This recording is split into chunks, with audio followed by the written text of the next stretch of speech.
After an arduous journey, a kiss and safe hands on European soil. These refugees arrived from Turkey on a boat not seen here before. Indeed, the arrival off Lesbos of such a large vessel with 200 on board represents an upping of the ante in the dark trade of people smuggling. This was brazen human trafficking in broad daylight. The smuggler charged €1,200 per head. This is the man. We saw him complete 2 of 4 crossings he intended in a day. Fleecing the desperate, his plan would make him a millionaire overnight. In the distance is a pleasure boat cruising off Turkey. In the foreground is an overloaded dinghy adrift in the Aegean.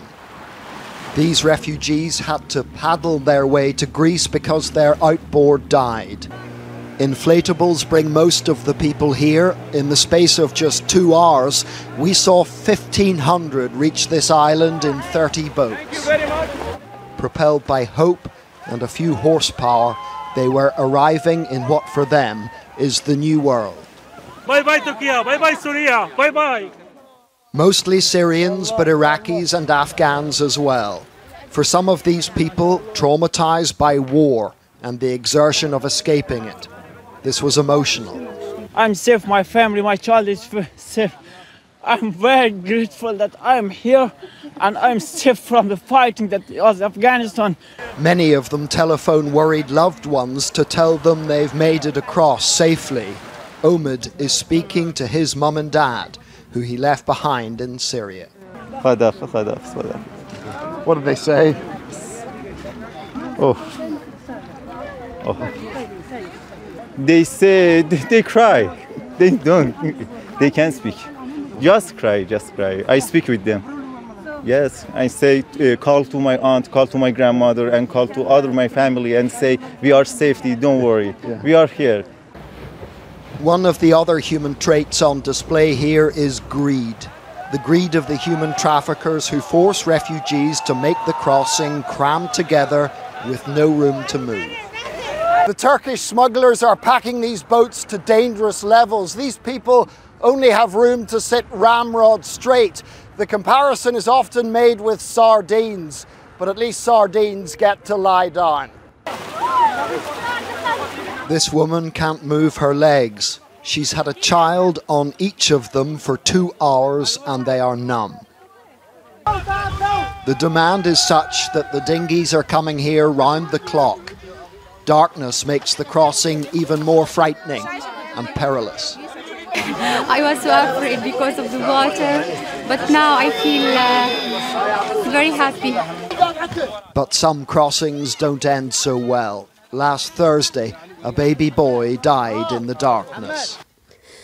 This is his mother describing how, in the chaos of a boat sinking in heavy seas, she lost her child. That anyone on the stricken dinghy survived was thanks to this Greek Coast Guard vessel coming to their rescue. Still clearly shaken, Christos said he spent half an hour trying to resuscitate the baby boy. He come back for 2 or 3 seconds, but I lost it again, and I lost it again. The Greek Coast Guard have rescued thousands of people this year, and today the sheer numbers illustrated why they've been so essential in saving lives. Any problem? Any problem? The channel between Turkey and Lesbos was so busy, merchant shipping was told to be careful not to collide with the dinghies. On what is a perfect day for making this crossing, notable for their absence out here are the Turkish Coast Guard. They appear to be making absolutely no effort to crack down on what is, after all, an illegal smuggling operation. The Greeks are afraid that if this exodus isn't stopped, the cold, heavy seas of winter will prove especially deadly.